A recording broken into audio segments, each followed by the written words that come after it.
Hi, my name is Jessica Jensen. I work at North Dakota State University in the Center for Emergency Management, Education, and Research, and also in its Department of Emergency Management as an associate professor. Today, I'm going to offer a presentation on conceptualizing, measuring, and promoting citizen preparedness, asking us to consider the question, have we only had it half right up to now? I have 4 objectives that I hope to start us on today. The first is to describe citizen preparedness as it's currently understood and studied, and then to discuss problems with that traditional understanding and operationalization of preparedness, and discuss a few of its consequences. Then I'm going to summarize a more holistic understanding of citizen preparedness that is based on a synthesis of literature stemming from many fields. And finally, I'm going to leave you with questions for you to consider leading up to our next discussion in the Emergency Management Theory and Research Initiative involving current practice and science and generating ideas related to how each might evolve based on what we now know. So, citizen preparedness has been studied for decades. Millions and millions of dollars have been invested in studying the topic and in trying to promote it in practice. As scholars have considered this topic with the explicit purpose of better understanding it and better identifying ways to promote it through practice, scholars have found, in general, that people are not that prepared, that they tend to do what's the most easy for them to do, the low-hanging fruit, if you will, among the things that they ask them about, that they gravitate most towards having done or doing the things that have double use. In other words, they achieve some preparedness goal while at the same time being useful for their daily lives. For instance, they might have stockpiled batteries when asked about it in a preparedness survey, but, of course, the reason they have the batteries is not for preparedness' sake alone in the emergency sense, but preparedness' sake in the children's sense for all of their many toys. Or the reason they have a flashlight or a wrench is because they need to be searching around in their dark attic or fixing their water heater that just broke, and so they have the flashlight and the wrench. Of course, they also would double down for preparedness for emergency situations. But the reason they have them is probably more the day-to-day use, and it just has a double use for the sake of preparedness. We also find that they are inconsistent in their preparedness activities and the extent to which they supply and stockpile these things, and that they have a tendency towards not maintaining those things that they do undertake or they do stockpile. So that's kind of a bummer, right? For those of us interested in seeing citizens prepared and understanding how citizen preparedness is the foundation of community preparedness and sets the stage for wider response and recovery issues within communities, this is on the surface really disturbing.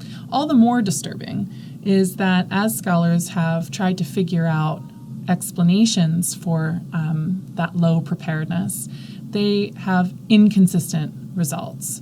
So basic demographic variables, for instance, that are found to be related to low preparedness in one study are not found to be related to preparedness in the next study. Why is this an issue? Well, if we want to target preparedness among citizens and see it increase, then to know the reasons why some are low and some are high gives us powerful information, because the things that are lacking or are known to be associated with low preparedness, we can try and influence. So if you know there's a certain segment of your population that's less prepared, you can target your messages towards them. Or if you know that there are critical things that prohibit preparedness, then to the extent it's possible, you can try and ensure that they're more widely available for folks so that they can in turn prepare. The problem with inconsistent results is they're hard to then move into practice. What study do you trust? Which one is more valuable? Why? It begs the question, why are they producing inconsistent results? It makes it really hard to confidently translate those findings into practice settings. So preparedness has been looked at for decades, again, millions and millions expended on learning that preparedness is low. We've had some inconsistent findings, but we've been pretty confident, hey, citizen preparedness is low. Here's the deal though, there's like so many problems, it's not funny. First, I've reviewed over 200 reports of empirical research on the topic of citizen preparedness, distributed through scholarly outlets. So this isn't including government reports or grant reports, okay? These are things that have been peer-reviewed. And in that 200 plus, less than 24 actually provided a definition of the topic that they were studying. Preparedness was often even included in the title for their manuscript. And yet, they did not say what they understood the concept to mean. They also did not say what they understand being prepared to look like or to include. There wasn't theory presented. There wasn't theory presented of what preparedness is, about its dimensions. Instead, the theory that tends to be reflected in the articles, to the extent that any is at all, is looking at previous independent variables that are studied in the research and the findings related to how closely associated those variables are with people's overall preparedness, or theoretical frameworks that help us anticipate, according to those scholars, whether you're going to see people be high or low prepared. That's what you see. But you don't see anybody assert this is what preparedness is. If you did see that, which would be the tradition in quantitative work, quantitative studies, and that's what most of the preparedness research is, quantitative studies would historically or traditionally derive their measures. In this case, they would choose how they measure preparedness based on theory of what something is or means. What you see in the case of this body of work is that those measures are scientifically ungrounded. So where are they getting them? Where are they getting how it is that they measure preparedness? Well, in the vast majority of cases, they're citing previous scholars who have done studies using those measures. And when you trace it back, going back to the root, you most often find that those original works that are being cited, that people are building on, derived their measures for what preparedness is from government or non-governmental organization brochures that promote preparedness. So not some science that says, hey, if you do these things, you're going to have better outcomes after disasters happen. Not some theory that says this is what preparedness is. No, you go back to the root and it's from a brochure. So you find that these measures that are in these studies are not grounded. They're not scientifically grounded. And in fact, they often are a hodgepodge of different things. They ask questions like, do you or do you not have an emergency plan? Do you or do you not have 3 days of food and water? Do you or do you not have a wrench? Have you or have you not strapped your water heater to the wall? Have you or have you not stabilized your bookshelves and other belongings? Yes or no? Scholars then try to see what variables predict people doing each of those specific activities, and they come up with a list that says, hey, people of the biological sex female, they tend to have more wrenches, but less family plans, while the wealthier people, hey, they've strapped their water heater more, but they have less family plans.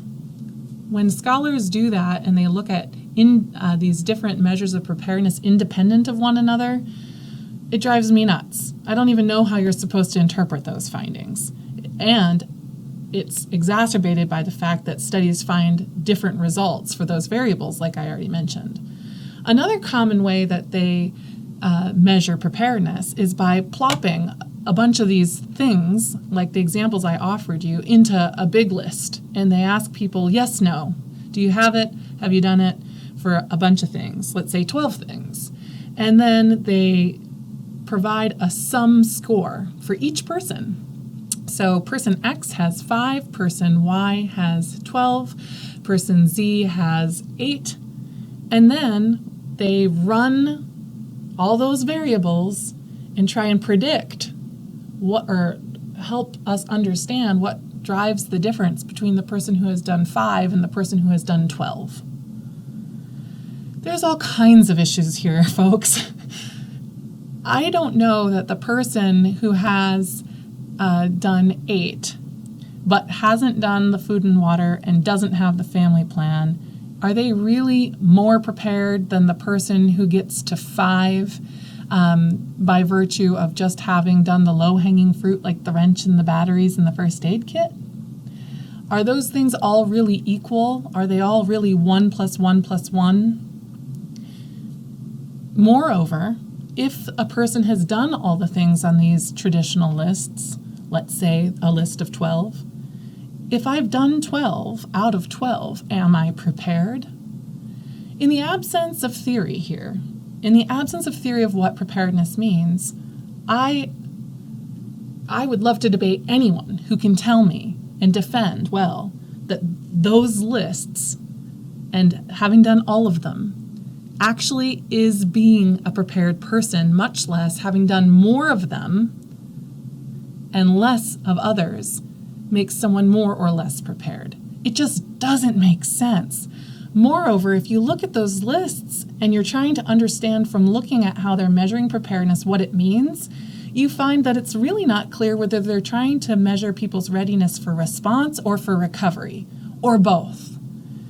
Most overtly, they speak about response concerns in the literature, that they're doing preparedness studies wanting to help people get better response outcomes or help practice drive response outcomes. But when you look at those lists, it's very clear that, in fact, they have an interest in both, because some of the things they're asking about would help people most in response, and others tend to be things that wouldn't have killed anybody, but would dramatically change the nature of impact and how long it would take them to recover and how complex their recovery process would be. Man, if you get anything from this, the one big takeaway is it's completely messed up. There's an absence of theory, inconsistent findings, ungrounded measures. It's completely a mess. Something's missing here. Something is missing here. Something's missing here, but perhaps the most fundamental concern of all is that citizen preparedness, or at least citizen experience of disasters in the United States of America, does not seem to be shifting due to anything having to do with how we currently conceptualize preparedness. So we keep driving messaging campaigns around our current conceptualization of preparedness and based on the assumption that it is low in those areas, with the intent of raising their preparedness as we currently conceive it and seeing the way citizens experience disasters shift as a result. But the fact is that the literature has not demonstrated a relationship between preparedness as it's currently conceptualized and measured and response effectiveness or holistic recovery of citizens around the United States. We do not have evidence to say that stockpiling food and water for 3 days has resulted in saved lives. We do not have a body of evidence that says that having had a wrench or strapped to the water heater has saved lives or changed the way people experience recovery. We do not know that that link exists. I mean, there's a certain rationale or logic to it, right? I mean, it stands to reason that having those things is better than not having them, but there isn't evidence to say that those explicit things that we currently conceptualize as part of preparedness and as the only things associated with preparedness at the citizen or the individual and household level are driving people's experience related to disasters. At the same time, we know that people's experience related to disasters is not a good one. When disasters happen in the United States, people tend not to die in great numbers. Of course, there are exceptions to that. But in general, as disasters happen, we see fewer lives lost than elsewhere in the world. And we also see that where people in the United States struggle most is in the recovery period. It's in the period where they're trying to address the many and multidimensional impacts that they and their household and their family and loved ones could have experienced. It's exacerbated as they try to do that within community contexts that vary and are experiencing different levels of impacts, broader in scope, like impact to transportation and utilities, to community services, and so on. It's in this recovery period that individuals and households in the United States suffer greatly, where their process is prolonged and painful and stressful. It's where people report incomplete recovery outcomes, in many cases years later.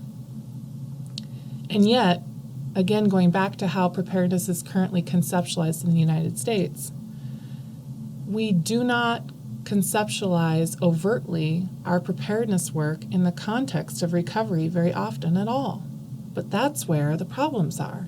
So we don't have a link between preparedness as we conceptualize and operationalize it with disaster outcomes, and we certainly don't with respect to recovery. And yet we continue to try and promote preparedness in the same way. We continue to try and conceptualize it and to measure it in the same way. This is a problem. I've spent quite a bit of time now making an argument that the current conceptualization, operationalization of preparedness stinks. But, and it's a big but, a very important but, that research, when you study it closely, it does in fact provide a foundation for a theoretical definition of preparedness. And as I mentioned before, there is logic and rationale to why what is being measured, even if perhaps the way it's being measured is incomplete. And just because the literature has not made strong or found or shown strong correlations between preparedness as we're currently conceptualizing and measuring it and response outcomes, it doesn't necessarily mean it doesn't exist. The fact is that there isn't a lot of longitudinal research that's done. And so we don't actually have an evidentiary basis upon which to suggest that the way we're measuring preparedness now is complete and utter baloney. We can't say that. It may be, but we need more longitudinal work to really tease that out. But we can confidently assert that it is at the very least currently being conceptualized in an incomplete way. And the reason we can make that suggestion is by looking at response and recovery literature about individual and households and find our answers there. Okay, so I think everybody's pretty aware of where we've been in terms of looking at preparedness, literature as exists, and its findings and the problems related to that. Now we're going to head into talking a little bit more about how preparedness might be reconceptualized, about traditional recommendations related to preparedness, but also how we might expand that to a more holistic understanding that incorporates the evidence-based factors into how we conceptualize preparedness that actually reflect what research has shown facilitates effective response most for individuals and households and what facilitates holistic recovery most for individuals and households. So that's where we're headed next. As problematic as that prior research has been, there is within it a lot to build on. While the literature never clearly defines preparedness for individuals and households, a definition can certainly be gleaned from a combination of the literatures that exist to support how we understand preparedness. And by that, weird, complicated phrasing. What I'm getting at is that we have a line of work done by preparedness scholars or scholars looking at preparedness. But we also have a line of work from scholars looking at individual and household recovery and a separate line of work looking at individuals and households in response. So when we combine these literatures, we can really get a sense of what we might be most interested in about this thing we call preparedness. And where there had been some confusion, or where without a definition there is confusion, is around this conflict about what preparedness is. Is it a process of doing stuff? Or is it also a state that we can measure at any given point in time? And it turns out from the literature that there seems to be both that are important. Preparedness is a state of readiness, and we can measure at any given time in any given place the preparedness of people in their jurisdictions. So it is a state.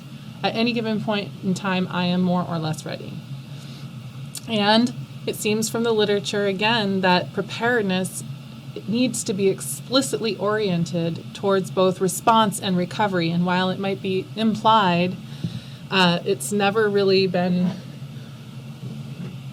consistently articulated by scholars. Next, it's very clear that preparedness, whatever it is dynamic. It's not static. For each individual and household, it's based on a process that has to be undertaken and also maintained. And it doesn't just depend on the things that they actively do in that process. It's also based on a wider context, the context that surrounds them in terms of its emergency management related preparedness efforts, but also the economic context, the physical infrastructure context, and so on. All of that surrounds the households in a community influences their individual preparedness too. So if one started to play with different combinations of what I just described, one could easily develop a definition for individual and household preparedness, highlighting again specifically that it's a state of readiness at any given time for both response and recovery that's dependent on a process that individuals and households have to undertake and maintain, and also can only be understood within the wider context surrounding those individuals and households. Why the literature hasn't just said that, or at least said more of that more consistently, I have no idea. Well, that's not true. I have guesses, but that's beyond the purview of this presentation. Just like the literature didn't provide a clear definition while still sensitizing us to what a robust or a more robust definition might look like, so too does the literature give us some initial sense of what it means to be prepared. If you look across and code all of the different things that scholars operationalize as representing some part of preparedness, you see that they can be located within different theoretical categories. One of those that is I have labeled awareness and knowledge. Basically, scholars tend to measure things that reflect an interest in understanding how aware people are of the hazards that surround them and what to do about them, and the extent to which they know what they need to do or plan to do if something were to happen. The next thing that people tend to develop measures related to is subsistence, and this is reflecting a concern that people are able to survive when hazard events occur. So they are asking them about the extent to which they have what they need to survive, whether it is first aid products, prescriptions, food and water, batteries, flashlights, and the like. There's a consistent interest in asking about some collection or some set of things that people have that would facilitate their subsistence when a hazard event occurs. And the last thing that scholars seem to consistently measure reflect an interest in the extent to which people are undertaking or have undertaken things to minimize loss to themselves or their home, whether it's having purchased insurance or bracing their belongings, and so on. Now, if one were to be looking at developing theory related to individual and household preparedness, certainly a definition is a first start. A second step would be to say that at least 3 dimensions of preparedness include awareness and knowledge, subsistence, and loss minimization. While scholars consistently measure things that I can group this way, they don't assert that theoretical rationale for why they're measuring what they're measuring. There have been a couple of scholars who have done something called factor analysis after they've collected their data related to the different activities they associate with preparedness. They see how they group together with the statistical test. And when they do that, they label these things similarly. Like, these things are grouping together. They seem like knowledge things. And, these things seem like survival things. And that's an interesting thing to do. It has some value to do that statistically and to say they group together. Yep, that's good. And it's showing that our measures are reliably measuring something. But that's altogether different from saying from the start that preparedness does involve these things. And what I'm going to choose to do in this study is operationalize some measures that represent it. And when I complete my data gathering, I'm going to analyze people's preparedness along these dimensions and identify where they are stronger and where they are weaker and what the benefits and costs of that are. I hope you guys are tracking with me, but my argument to this point is that we do know something. There is a theoretical basis here from which to develop a theoretically grounded conceptualization of preparedness and even to be measuring it, looking at what's been done in the past. But as you might have guessed from looking at the picture in front of you, my argument would be that it only is half of what's important to include in a conceptualization of preparedness. All right, so now we have a definition of individual and household preparedness, and we've talked about some of the components that have been traditionally, although only implicitly, measured as part of preparedness in preparedness research. And I've mentioned that there's missing links, that only half of the preparedness picture seems to have been understood to this point.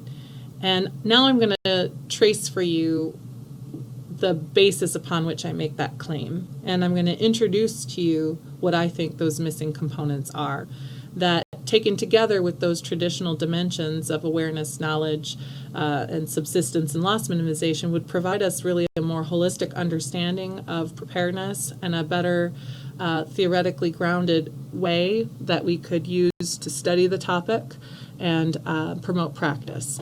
So let's start. The first place I look for some of these missing pieces is response. And I asked myself, and then I asked the extensive literature on the topic of individual and household response, what is it that makes a response effective for individuals and households? And how does that relate to things a person might do or have, or characteristics of people that might be present pre-disaster and facilitate that response during, leading up to, during, or after disaster? So that's what I wanted to know. What's going on in that individual and household literature related to response, and how might that relate back to how we think about preparedness, or what it would mean to be prepared? And so I've done extensive work on the topic of what it means to respond effectively. And here too, there's a gaping morass. There's very little developed theory in terms of what defines an effective response at the individual and household level. But here too, you can induce it from the literature. And what we seem to have discovered is that response at the individual and household level, and of course what I mean here is that period when a hazard is imminent during the hazard event itself or immediately after, where actions are taken to save lives and property. When we look at individuals and households, if we want to measure, if we want them to have an effective response, right, we want them to take those actions, those immediate actions, and do them well, we need to unpack what well is. And well, or effective, has at least 3 dimensions, 3 that I've been able to identify. The first is that the actions that people take are appropriate to the hazard and to their context. So in the case of Hurricane Matthew, which is pummeling the Florida coast as we speak, the question is, did those in the storm surge area evacuate when warned to do so? To evacuate would be the appropriate thing to do. There may be other appropriate actions that we could also measure here that taken together would be more effective than less. For instance, not just evacuation, but to what extent did they undertake protective actions to secure their home? And to what extent did they undertake preparatory actions to gather what they would need to be gone for an indeterminate period of time? Those would all be appropriate, but let's just stick with evacuations.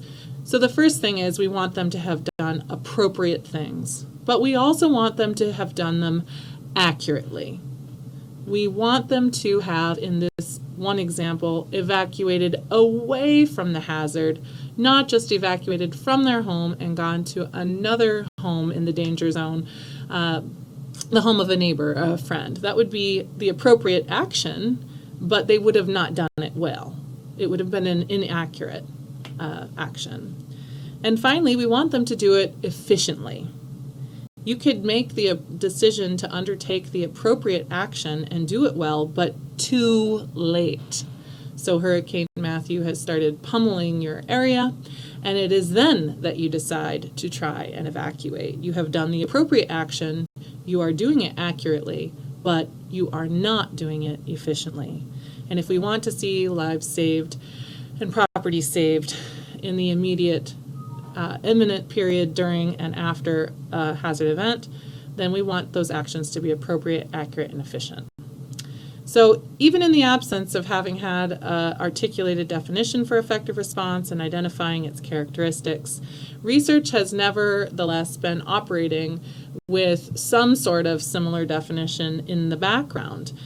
There's a long line of work that's been done by scholars like Lindell, Perry, Prater, and their students looking at the protective action decision model. There's been work done by Maletti and others on the same topic, really looking at how it is that people respond to warnings and what leads up to them taking response actions.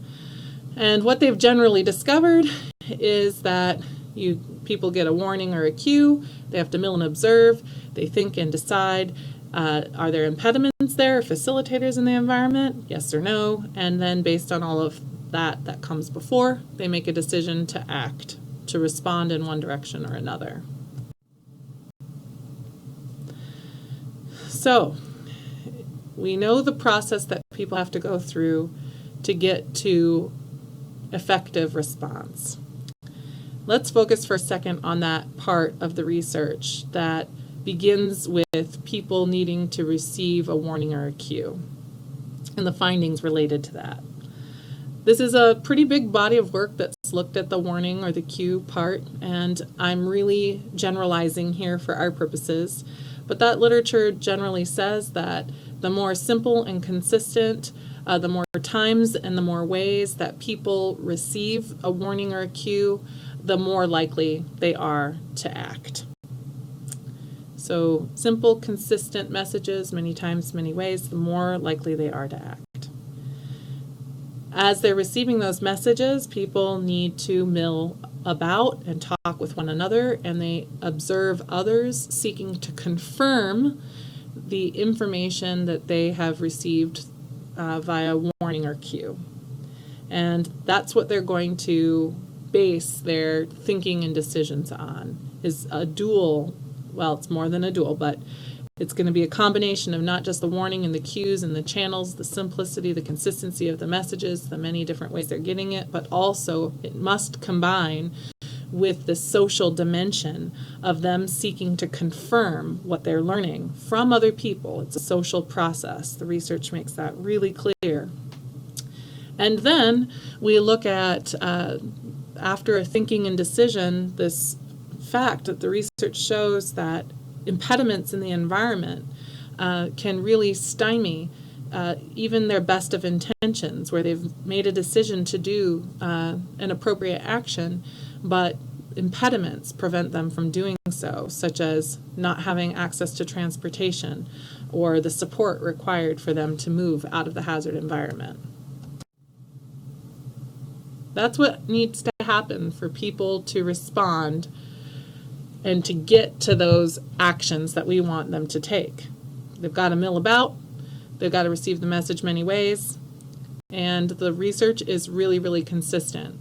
And then we've got to reduce the impediments around them if we want them to do these effective actions, these effective responses. So who's going to be most effective? Well, the people who are technologically integrated are going to be the most effective responders. Why? Because the more you're integrated through phone, text, email, TV, radio, siren, alert alternatives, and social media, the more chances you have to receive that message more consistently, more ways, in a short amount of time. The people who are more technologically integrated than less have more chances to get the message more ways in a short period of time. Doesn't that seem like it should matter in the context of preparedness? Wouldn't the most prepared of people be technologically integrated? If we know that that's critical to effective response, being technologically integrated, shouldn't that work backwards into how we conceptualize preparedness? But let's continue. We also know that people have to mill about and observe. They engage in confirmation behavior, that this confirmation behavior is through a social process.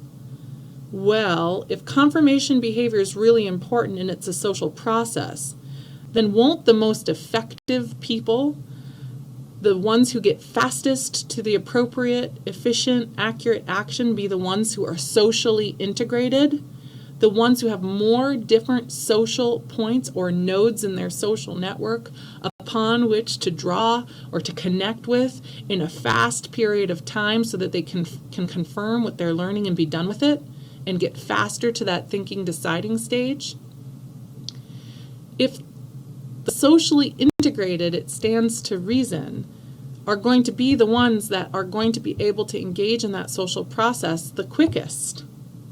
They're going to be the ones that get to response quickest. They're going to be more effective in doing it the faster they can move through. If that's true, then shouldn't the extent to which a person is socially integrated pre-disaster be considered a relevant part of how we understand the state of their preparedness? Turning our attention to this last bit of focus. If people need to have addressed impediments, or if we know that impediments can really interfere with people's intent to take response action, and those impediments can be needing to rely on others to evacuate, or needing alternative avenues of transportation because one doesn't have access to one's own transportation, then those with a combination of mental and physical adaptive capacity pre-disaster are going to be the ones post-disaster during disaster, who are not going to experience as many delays. They will not have impediments by virtue of not being able to undertake that action on their own. Let's set response aside for a second and turn our attention to the other missing link. Also implied within the preparedness literature was an intent to assess the extent to which people were ready for recovery. So if we want people to be ready for recovery, then we should look at what an effective recovery for individuals and households would consist of. And it turns out, when you look at this literature related to individual and household recovery, that effective recovery is holistic recovery. Holistic is an important word here, because to simply say recovery and not couple it with the word holistic would be to miss the fact that recovery is not one-dimensional but multi-dimensional, that there are all kinds of dimensions of one's life that could be impacted by disaster, and that one may have to engage in multiple recovery processes to address each dimension, or any and all dimensions that have been impacted by disaster. And what do I mean here? Well, I mean, and Abramson et al. 2010 really provide us a nice framework for looking at this. I mean that one's mental health and or physical health and or housing arrangements and or economic situation and or social role functioning, any and all of these may have sustained impacts as related to the event, and any and all of them may need to be addressed in a recovery process. And so for someone to have to be considered effective, have experienced or achieved an effective recovery, it really needs to be a holistic one. No one dimension that's been impacted by disaster can be left unaddressed and a person still be considered complete in their recovery. Now, there are issues here with recovery. In general, and I'm speaking very general, you would want recovery to be timely. You would not want there to be delays. And you would want the progression that people experience on their recovery on each dimension to be linear. You would want to see them make consistent progress from having an impact towards addressing that impact, and have it always be going in a positive trajectory. But the reality is that the individual and household recovery literature shows that's just not true, that most often recovery is not timely, and while progress on some dimensions may be linear, in other cases it's more circular or a loop-de-loop or a roller coaster or iterative. I mean, all kinds of other visual images or words apply to what is there. And while it's desirable that people's recovery would be holistic across all dimensions that have sustained impact, be timely, and be linear in progress, the reality is that that isn't the case. But it's not really a mystery when we see it. It's not. And now, drum roll please. When is it that we see people most consistently achieve a timely, linear, multi-dimensional recovery? It's when they are socially integrated. People prefer, first and foremost, and find the most support from their social networks. Family, friends, neighbors, coworkers. The more geographically distributed the social network, the more nodes that are in it, the closer the ties between the nodes in one social network, the more different kinds of social ties you have across family and friends, but also to include neighbors and coworkers, these different types in your network, the more of that there is, the more integrated the person is, the more places from which they can draw support in addressing the impacts that they sustain after disasters. And when people do that, they feel better. They tend to report their recovery quicker and more full. They find satisfaction faster. So, if we want people to recover effectively, then doesn't it make sense that their social integration pre-disaster would help us understand the extent to which they will effectively recover after? Isn't it interesting that the more socially integrated people are, the better their response outcomes are going to be, and the more socially integrated they are, the better their recovery outcomes are going to be? How is it that we haven't considered this part of what it would mean to be a prepared person before now?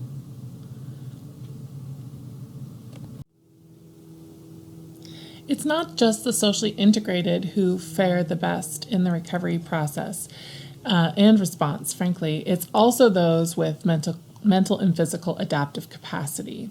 The literature, and I'm just going to talk about the recovery literature right now, demonstrates that those who experience the strongest perceived or actual mental and physical well-being recovery processes are those that pre-disaster are in the best mental and physical condition.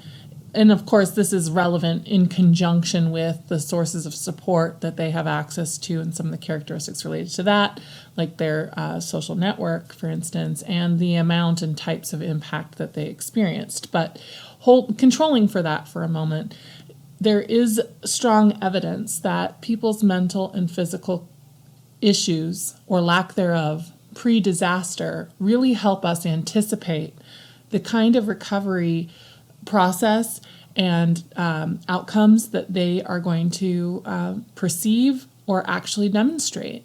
And so we really want to pay attention to that. And it would seem, in conjunction with the response findings related to mental and physical adaptive capacity, that this is something we really need to be talking about more in conjunction with the concept of preparedness, albeit not something active that people are actually doing, like assembling a family kit or an emergency plan.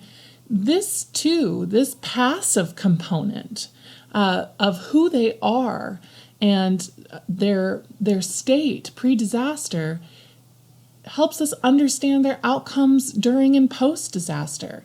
And since that relationship is there and strong, it only makes sense to me that we start to talk about it within the confines of this concept of preparedness, so that we flesh the concept out in a way that it can be understood and it can be better assessed, and we can better anticipate what our citizenry in jurisdictions across the country are going to be experiencing post-disaster. Look, I realize I might have lost some folks along the way, and that my articulation of what I've learned may have been too abstract. And gosh, if I could take a lot more time to take everybody through the journey I've been on in the literature, I'm so confident that you would see what I see. And I hope my presentation to this point gives you just a taste of what it is that I'm excited about and where it is that I see the potential, albeit, stemming from what I see are failings in the current body of literature on the topic of citizen preparedness. I mean, all along, while not explicitly articulated in the framework of a concept and its dimensions, there has been embedded within that literature a distinct interest in assessing people's awareness and knowledge, the extent to which they're going to be able to subsist, and the extent to which they've minimized loss in advance of disaster. And that's not wrong to have done. It would have been better had it been more within the context of theory. But it has certain intuitive value to assess those items. And as we move forward, as the preparedness body of literature and research and practice moves forward, it will be incumbent upon us to better demonstrate the link between these dimensions and how we're operationalizing it and disaster response outcomes. But I would never suggest that we should let go of operationalizing measures based on these dimensions. In fact, I just am simply saying, with respect to those initial three I discussed that stem from that traditional body of work, that we articulate them within as dimensions of a theoretical concept, and that we are far more clear about the fact that we are operationalizing theory when we measure these aspects of people's preparedness. I'm also arguing that we have all along only been looking at perhaps only half, maybe even less than that, of what's relevant in terms of understanding how prepared people are. That if we really want to anticipate how people within any given jurisdiction or community are going to respond and or recover, we can get a better sense of that by also measuring the dimension of technological integration, how socially integrated people are, and their adaptive capacity pre-disaster.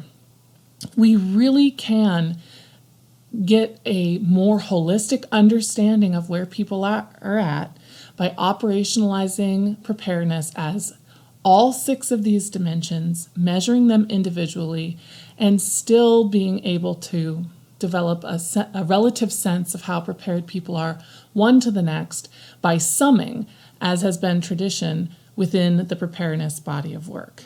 This can have real significance, this more holistic understanding, in terms of theory and academia, but also in terms of practice. And I just can't wait for us to have a conversation about it. Even if one were to dismiss the argument I've made to this point, I hope that all would agree that definitions within research on the topic of individual and household preparedness should be stated up front. If we're studying preparedness, we should say what we mean by that. And we should drive how we're studying the concept based on theory, on our understanding of what it is that matters in terms of how people respond and recover. You may not agree with what I have talked about to this point. You may identify other dimensions of preparedness that are as grounded in evidence that we should also consider, and that would be super exciting. But then in that case, I hope you would also agree that in addition to it being theory-driven, we have new measures that we should be adding, and we should be looking at testing of this concept more holistically. I want to know what you think. At our next Theory and Research Initiative meeting, those who are interested in theory, those who are representing kind of that scholarly viewpoint, I want your thoughts on what's been discussed, particularly in terms of to what extent should science reconceptualize preparedness and how it operationalizes the concept. You know my argument, what's yours? And how should what I've discussed to this point influence education and training in emergency management, an endeavor which many of us in the initiative are engaged in? How should we be incorporating these ideas and this kind of discussion into our coursework? And how might we share information like this so that it could be meaningful in a training setting? Or maybe we shouldn't be doing that at all. I welcome any and all of those thoughts. It's just as important that we have a discussion about how the discussion to this point, or my presentation to this point, can have significance in practice. Personally, I see all kinds of implications for practice, but it doesn't so much matter what I think at this point. I want to engage with you about this. And so I want to put to you all who are engaged in the communities of practice related to emergency management the question, how can we revise and expand current practice to reflect a more holistic understanding of preparedness? Imagine if you were to get survey data that stems from a survey that has operationalized preparedness along all 6 of the dimensions that I laid out to you today. Imagine that you find that social networks, that people in terms of their social integration are coming in low. What would you do with that information? Would it be anything different than what has been done in the past? Would you target that somehow in your resilience or preparedness campaigns that you're doing pre-disaster? What if you're learning that in your community, technological integration is really low? Might you target whole resilience campaigns or significant parts of them toward addressing that shortcoming? How about if adaptive physical and mental capacity are there, are lacking there? Or that you're seeing that in certain geographic areas within your jurisdiction or community, there are significant issues. What is it that we could do to start to address that? Are there things we might do in terms of commercials and presentations, brochures, social media? Are there things that could be done in terms of positioning resources pre-disaster and in anticipation of issues that might come post-disaster? Are there dialogues that we might have more purposefully with those agencies that work with community health or health services or work with different populations in our community, like those who experience mental disease or illnesses every day and have to deal with them? Can we empower those organizations to work better with their clients pre-disaster, to dialogue with them about how they might help their clients be more resilient in the face of disasters, armed with the understanding that it makes a big difference? I just wonder if if anybody else sees value. Clearly I do. I've gone on, and if you've made it to the end of this presentation, you are to be applauded, and I thank you. I really hope that a few of you have made it this far, and that you're as excited as I am, or even just a teensy tiny bit excited to talk about this stuff when we meet next at the end of October. I know I'm looking forward to it. As a closing comment, this kind of research where findings are being synthesized across many different bodies of work, across the scholars who are doing preparedness work versus response work versus recovery. And by the way, the vast majority of these scholars doing research in any of these pockets are not the same people. They're not even citing each other. I really want to just mention that I think this is a place for emergency management scholars, true emergency management scholars, to contribute, to be that synthesis, to identify the different bodies of work, to bring them together, to try and fashion them into a whole that's more holistic and comprehensive, that can allow us to understand problems better and to better identify really grounded solutions. And I think this role for emergency management scholars is not unlike the role that emergency management practitioners and professionals play every day in their communities. They too are facilitators. They too are identifying resources. They too are trying to bring them together to help their jurisdictions change the way hazard events impact them, their jurisdictions and organizations. Well, that's not any different than how I see emergency management scholarship and the contributions it can make. And so my last thought is simply that I hope, as you reflect back on my presentation all the way up till now, that you see that there is a place, a way for emergency management scholars to contribute uniquely to the world of, how we understand science and practice. Thank you for hanging in there. If you've made it this far, I can't wait to talk to you at the end of October.